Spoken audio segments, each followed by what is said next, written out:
This morning. Joining me, Republican Senator from South Carolina, Lindsey Graham.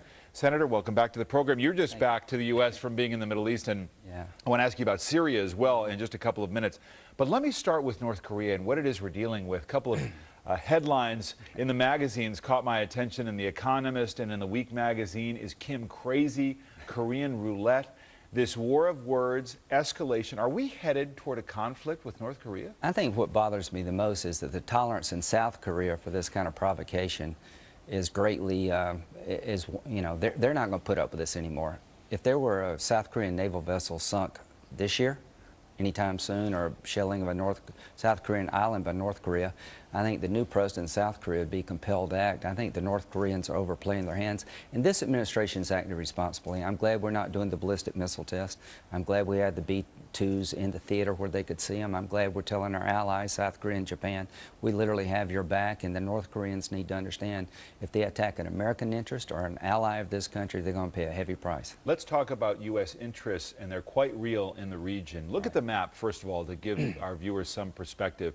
You've got Japan, you have Guam, where we had some missile batteries placed or moving toward North Korea, South Korea, and of course in the south, in the southern part of that peninsula, you've got over 28,000 U.S. troops. So the danger is real if some kind of conflict breaks out between the north and the south. We are literally quite there in the middle. We're in the middle. I'm glad we're there with our allies, but the big difference to me is the politics in South Korea are changing by the day regarding North Korea. So if there's some provocation, it won't be business as usual by South Korea. I could see a major war happening if the North Koreans overplay their hand this time, because the public in South Korea, the United States, and I think the whole region is fed up with this guy. But what happens if there is some kind of conflict between the North and the South? That becomes a conflict with the United States, doesn't it? The North loses and the South wins with our help. That's what happens. And what about the rest of the region? You're talking about Japan? You're talking about more nuclear weapons? Japan and South Korea have not gone nuclear, unlike the Middle East, because they trust us. As long as South Korea and Japan trust us to be in the fight, they won't go down the nuclear road. It's important that they always believe we have their back, and it's important that North Korea knows what happens if they engage anybody in the region associated with us, including our own troops. They lose. Before I ask you about a little bit more about the U.S. response, who is Kim Jong-un? We put together some facts so people have some sense of him. It was his father, Kim Jong-il, who ran the country. So he is his son. We don't even know his actual age. He's about 29 years old. He came to power in December of 2011, educated in the West. I know from talking to people at the White House, one of the big fears is miscalculation here. We don't really talk to the North. If you sold this as a movie script, I don't think anybody would buy it. A 30-year-old guy whose father was born out of a mountain, who had 9 hole-in-ones the first time he played golf. This is a surreal place called North Korea, and I blame the Chinese more than anybody else. They're afraid of reunification. They don't want a democratic Korea next to China, so they're propping up this crazy regime, and they could determine the fate of North Korea better than anybody on the planet. We're up our game regarding China. I want to ask you about Syria before we have get some more perspective on North Korea. You met with opposition forces in Syria. You have been talking about more actively helping them, getting the U.S. more involved. Do you have a different view about that now? A bit. The Syrian Opposition Council replaced the Syrian National Council. They want more assistance. I think we should give them more assistance, but there's 2 things that drive my thinking on Syria. The King of Jordan is going to be a casualty. The worst is yet to come regarding Syria if we don't fix this soon. Jordan is being overrun by Syrian refugees. And before I would arm the rebels, I want a commitment by them that they will allow an international force to secure the 17 chemical weapon sites, enough weapons to kill millions of people, and commit to destroying those weapons. That in the new Syria, they will reject owning chemical weapons. If they would do those 2 things, I told them, I think there would be more involvement by the Congress. There'd be more willingness by the Congress to help them. They've got to commit to destroying those weapons and allowing us in the international community to controlling those weapons. I don't know what they're going to say, but if they publicly made those 2 statements, I think it would be easier for Congress to help them. And the radical elements in the Syrian Free Army are growing by the day. The worst is yet to come. We could lose the King of Jordan. This could be a nightmare in the making with these chemical weapons falling into radical Islamists. The number of radical jihadists on the ground in Syria today is growing every day this war goes on. Let me get some more perspective on North Korea, our lead story this morning. And as I mentioned, Michelle Florina, Bill Richardson, Andrea Mitchell here. Governor, you've got a lot of experience with North Korea. What is going on here? I think Kim Jong-un is playing to three audiences, and this is why he's doing these provocative acts. And by the way, Andrew was with me on one of the 8 trips I did. First, he's playing to the North Korean generals. They run the show, the military. He's playing to the Korean Workers' Party, the leadership there. Secondly, he's playing to his own people. He got burned by that missile test that failed, and he feels he has to buttress his domestic standing. And I think the third thing that he's doing is he's testing the new South Korean president. Every 5 years or so, when a new South Korean president comes in, North Korea does a provocative act. So the issue is, what do we do about it? I think what we've done in terms of the military posture, the stealth activity makes sense. But I think eventually there's going to have to be some diplomacy. And the 6-party talks, I don't think, are working. I think China has to be the key. We have to really get them to lean on North Korea. But I think a new diplomatic track is needed, some out-of-the-box diplomacy involving the UN, the World Bank, some special envoys outside of government, because I think we need to get to this new young leader who I don't think is calling the show, but nonetheless, because it's a deity, because he is nominally in charge, is probably the key player there. Michelle Flournoy, from a defense point of view, here was Secretary of Defense Hagel this week underlining how serious this situation was when he talked about the threat. They have nuclear capacity now. They have missile delivery capacity now. And so as they have ratcheted up their bellicose, dangerous rhetoric and some of the actions they've taken over the last few weeks present a real and clear danger. Two things going on there. One, kind of ratcheting up the escalation in words, which the administration wanted to tamp down. But Kim Jong-un is saying, look, I'm not talking about losing my nuclear weapons. I won't even get into those discussions. So from a diplomatic point of view, what do you do? I think we have to convince this new, young, inexperienced leader that he's playing a losing hand, that the only way out of the box to get the economic development he wants, to get the progress that he wants, is to ratchet back the rhetoric, come back into compliance with the international obligations that North Korea has, and to get serious about trying to implement some of the commitments he's made at the negotiating table in the past. I think in the meantime, the U.S. has been right to focus on bolstering deterrence, bolstering defense, standing shoulder to shoulder with our ally, South Korea. I would only add this.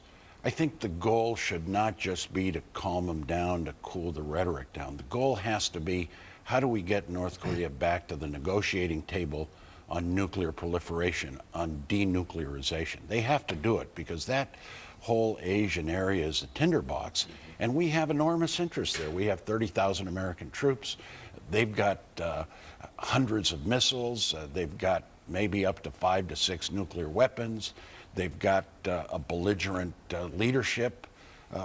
It's in our national interest to try to diplomatically diffuse the situation, but we need a new policy, and I think Secretary Kerry is the kind of person that can come up with that. Andrea, a more basic question. It's very hard to explain to your children how North Korea can exist this way in the 21st century, and yet we continue with belligerent leadership, with a starving population, with a country completely isolated from the rest of the world. How is this possible? And the question for your children and all children, for all of us who are really children in watching this, because it is so inexplicable, it is a cartoon leadership, is it has to be done through China. I think the new Chinese president, she is the only leverage that we have. There have been some promising signs, some conversations, according to Tom Donilon, Secretary Kerry. I'll be with him on this trip next weekend. We'll be on Sunday morning in China. And the whole hope is that he is finally, and this new leadership, but this is a very critical time, is China prepared to exert maximum pressure? Because as Bill Richardson and Senator Graham and Michelle Flournoy have said, no one knows really what is motivating him except trying to assert his leadership. Who is the puppeteer really behind the scenes? The military, most likely. And is he going to do something irrational, or will there be a miscalculation? I've been at the DMZ many times. I've been to Pyongyang a couple of times, once with Bill Richardson, and the proximity, 800,000 forward deployed North Korean troops, and the South Korean and our Americans. Now, Senator Graham is absolutely correct. We will obliterate North Korea. But in that first 24 hours, I think the military game plan is that we would lose enormously. You've got 35 million people living within miles. How dangerous? You once said that North Korea was as dangerous as Iraq back last decade. Do you still think they're that dangerous? Crazy people with nuclear weapons who proliferate those weapons throughout the world, who support terrorist organizations, are incredibly dangerous. That's why we need to stop Syria from getting chemical weapons. Need to be controlled in Syria. The Ayatollahs in Iran are just as crazy as this guy in North Korea. But the one thing I'm trying to stress is the politics in South Korea has changed. There will be no more tolerance for sinking South Korean naval vessels or killing civilians in South Korea by North Korea. They need to understand that. That's my biggest fear, guys, that if there's a provocation, South Korea is not going to take it anymore. And the reason they don't have nuclear weapons and Japan doesn't, because they trust us. Right. And so I appreciate what this administration's doing, standing by our allies. But Michelle, what do you do with the South Koreans right now from a military point of view to tell them to trust the United States, as the senator says, and not act too rashly? I think we hold them as close as possible. We do as much as we can to reassure them. The fact that we've gone ahead with these annual exercises, that we sent B-2 bombers, which is a sign of our extended deterrence, our strategic deterrence to South Korea. All of that is incredibly important. We've also done extensive planning with them on how to deal with various scenarios of provocation and how we would respond together as an alliance so that they don't feel that they have to lash out unilaterally by themselves. Quick question about diplomacy. It's great to say negotiate with the North, but Bill Clinton's White House tried to, George W. Bush has tried to. They got the deal on blowing up their Yongbyon reactor, and now he says he's restarting that reactor. So he seems to take the grain, take the fuel, take the money, and then go right ahead and break agreements, or at least this regime does. So diplomacy is really a big challenge with this regime. It's a challenge, but we have to do it. What's the alternative? I think we have to recognize probably the longer range threat is the spread of nuclear materials. What you don't want is North Korea selling enriched uranium to Iran. They did it to Syria, Pakistan. And I remember asking a North Korean leader, I said, are you guys exporting nuclear materials? He said, maybe. If you continue sanctions, we've got to get foreign exchange. Now, you know, that's pretty devastating. So, look, I think diplomacy's been tried. I think President Clinton probably was the most successful getting an agreement done. President Bush, I think, started to negotiate with him.